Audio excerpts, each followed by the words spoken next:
Hello and welcome to the Moto Z Droid Edition review by AZ Tech Ninja.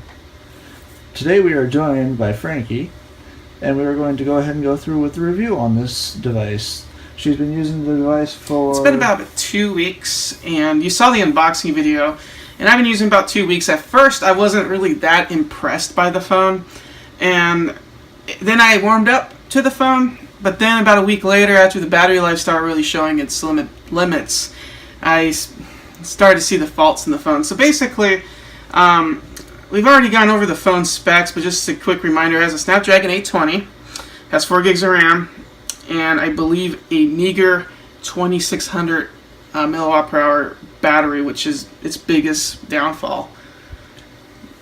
The phone is pretty thin though, and the reason why it's thin is because the battery's small, but as you can see, this is probably one of the thinnest phones ever. I'm going to turn it on now, and this is the back case. You can get different designs for the back, and they just snap right on like that. And you actually don't even need this on. Like, a lot of cases require you to take that off. So it's a pretty, as far as design goes, it's a pretty unique design. You'll see a lot of phones like this. It uses a 16 pin, 16 pins in the back, which allow you to use the Moto mods. Which, at first, with the Moto mods, I was concerned that they were going to limit the phone specs to get you to buy the Moto mods, because they have a projector, they have a speaker and battery pack, and I believe, and a zoom camera. And a wallet. Yeah, and all those things available for it. And I was concerned that they were going to limit the camera, limit the speaker, and all that stuff, because they want to push those mods to you. And luckily, that's not the case. However, the problem with the mods in general are the high prices. The Moto mod itself are pretty much so highly priced that most of the consumers would never actually go and buy them. For example, that projector that they sell that snaps on the back, yes, it's really cool how it snaps on the back, but that projector's $300. You can get another projector, like a Pico projector, for $150. That's better than the one that snaps on this one. And also, likewise, the speaker, they have a little JBL stereo that's just a speaker. It snaps on, and that's $80, and that's fine, but you can get a pretty nice Bluetooth speaker for $40. Granted, it's not as portable, but I just don't really understand when there's a speaker built in that's pretty loud. It has a pretty nice loud speaker. I don't understand why you would necessarily want to spend $80 for that. It doesn't seem like, I don't know who that's for. And same goes with the camera. The camera with the camera's $250, and why would you spend $250 for the camera when you can get a little $100 point shooter camera for if you really need that zoom feature, you can get it for $100, and it'd probably take better shots anyways. So they really did do something really unique with the Moto mods. However, their high prices really limit their market share, and I don't see anybody who buy. I think very few people who actually buy the phone are going to want to invest that much in the Moto mods, and I think that's one of the biggest reasons why Verizon and other retailers are including some free mods, just to get them pushed out, reduce inventory, and to get people to use them. I am excited to see where they decide to go in the future as far as the next models. If they're going to keep those mods around, maybe lower the price. There's some potential possibilities there, but as of now, I don't see what the point is, especially when it comes to those high prices. Okay, so let's get to the device itself. So I'm going to turn the device on.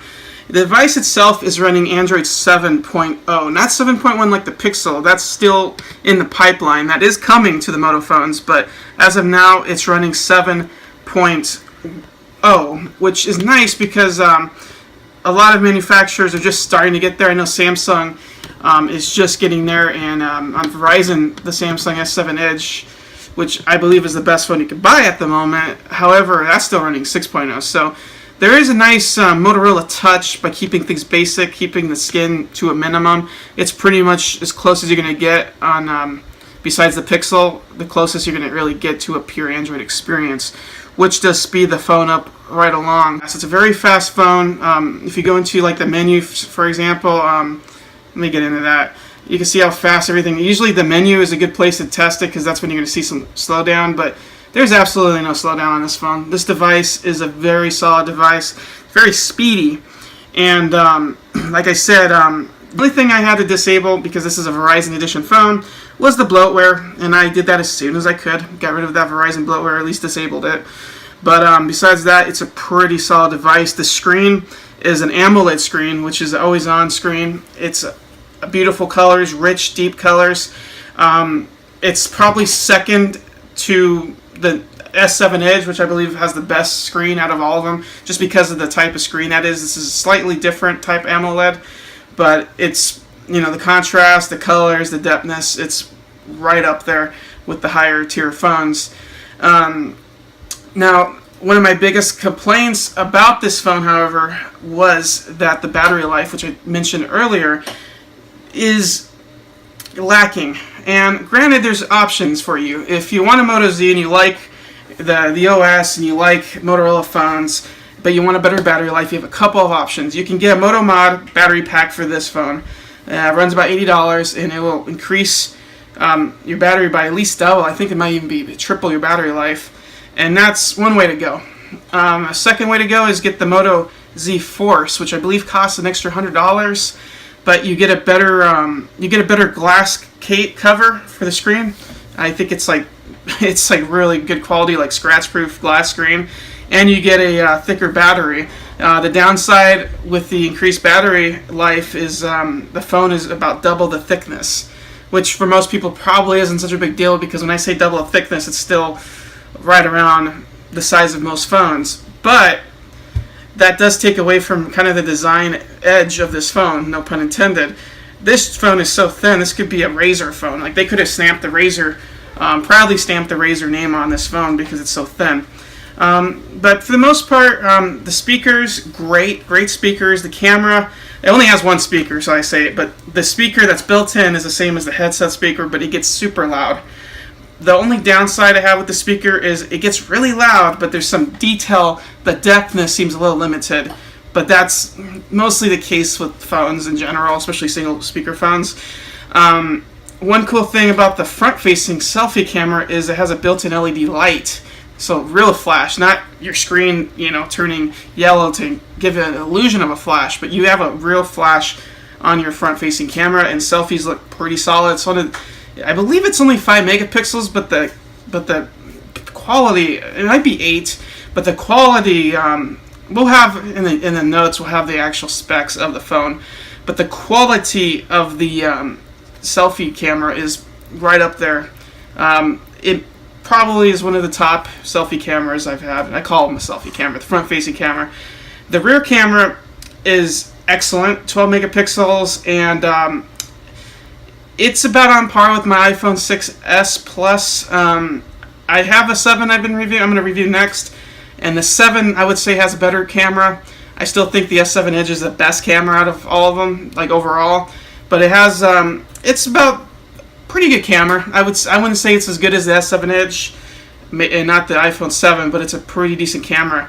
Now, one of the biggest draws about this phone right now is, besides it being Motorola and besides it being no skin really, the biggest draw on this phone is due to heavy discounts on the phone. You can get this for about $400 right now. The MSRP is $630. Yeah, features of other phones. It's not waterproof. It doesn't have a dual speaker like the iPhone 7.